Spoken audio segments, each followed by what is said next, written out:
Je suis désolé. Mais je ne veux pas être empereur. Ce n'est pas mon affaire. Je ne veux ni conquérir ni diriger personne. Je voudrais aider tout le monde dans la mesure du possible. Juifs, chrétiens, païens, blancs et noirs. Nous voudrions tous nous aider si nous le pouvions. Les êtres humains sont ainsi faits. Nous voulons donner le bonheur à notre prochain, pas lui donner le malheur. Nous ne voulons pas haïr ni humilier personne. Dans ce monde, chacun de nous a sa place et notre terre est bien assez riche. Elle peut nourrir tous les êtres humains. Nous pouvons tous avoir une vie belle et libre. Mais nous l'avons oublié. L'envie a empoisonné l'esprit des hommes, a barricadé le monde avec la haine, nous a fait sombrer dans la misère et les effusions de sang. Nous avons développé la vitesse pour nous enfermer en nous-mêmes. Les machines qui nous apportent l'abondance nous laissent dans l'insatisfaction. Notre savoir nous a fait devenir cyniques. Nous sommes inhumains à force d'intelligence. Nous ne ressentons pas assez et nous pensons beaucoup trop. Nous sommes trop mécanisés et nous manquons d'humanité. Nous sommes trop cultivés et nous manquons de tendresse et de gentillesse. Sans ces qualités humaines, la vie n'est plus que violence et tout est perdu.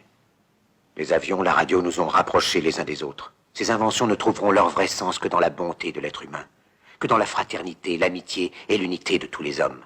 En ce moment même, ma voix atteint des millions de gens à travers le monde. Des millions d'hommes, de femmes et d'enfants désespérés, victimes d'un système qui torture les faibles et emprisonne les innocents. Je dis à tous ceux qui m'entendent, ne désespérez pas. Le malheur qui est sur nous n'est que le produit éphémère de l'avidité, de l'amertume de ceux qui ont peur des progrès qu'accomplit l'humanité.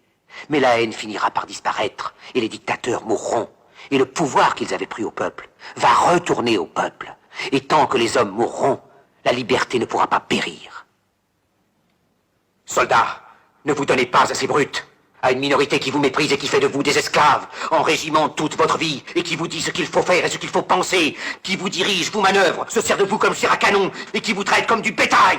Ne donnez pas votre vie à ces êtres inhumains, ces hommes-machines, avec une machine à la place de la tête et une machine dans le cœur. Vous n'êtes pas des machines, vous n'êtes pas des esclaves, vous êtes des hommes.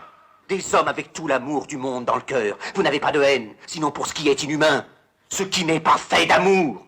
Soldats, ne vous battez pas pour l'esclavage, mais pour la liberté. Il est écrit dans l'Évangile selon saint Luc, le royaume de Dieu est dans l'être humain, pas dans un seul humain, ni dans un groupe d'humains, mais dans tous les humains, en vous. Vous, le peuple qui avez le pouvoir de créer les machines, le pouvoir de créer le bonheur. Vous, le peuple, en avez le pouvoir de rendre la vie belle et libre, le pouvoir de faire de cette vie une merveilleuse aventure. Alors au nom même de la démocratie, utilisons ce pouvoir. Il faut tous nous unir. Il faut nous battre pour un monde nouveau, décent et humain, qui donnera à chacun l'occasion de travailler, qui apportera un avenir à la jeunesse et à la vieillesse la sécurité. Ces brutes vous ont promis toutes ces choses pour que vous leur donniez le pouvoir. Ils mentaient. Ils n'ont pas tenu leurs merveilleuses promesses. Jamais ils ne le feront. Les dictateurs s'affranchissent en prenant le pouvoir, mais ils font un esclave du peuple. Alors il faut nous battre pour accomplir toutes leurs promesses. Il faut nous battre pour libérer le monde, pour renverser les frontières et les barrières raciales, pour en finir avec l'avidité, avec la haine et l'intolérance. Il faut nous battre pour construire un monde de raison, un monde où la science et le progrès mèneront tous les hommes vers le bonheur. Soldats, au nom de la démocratie, unissons-nous tous!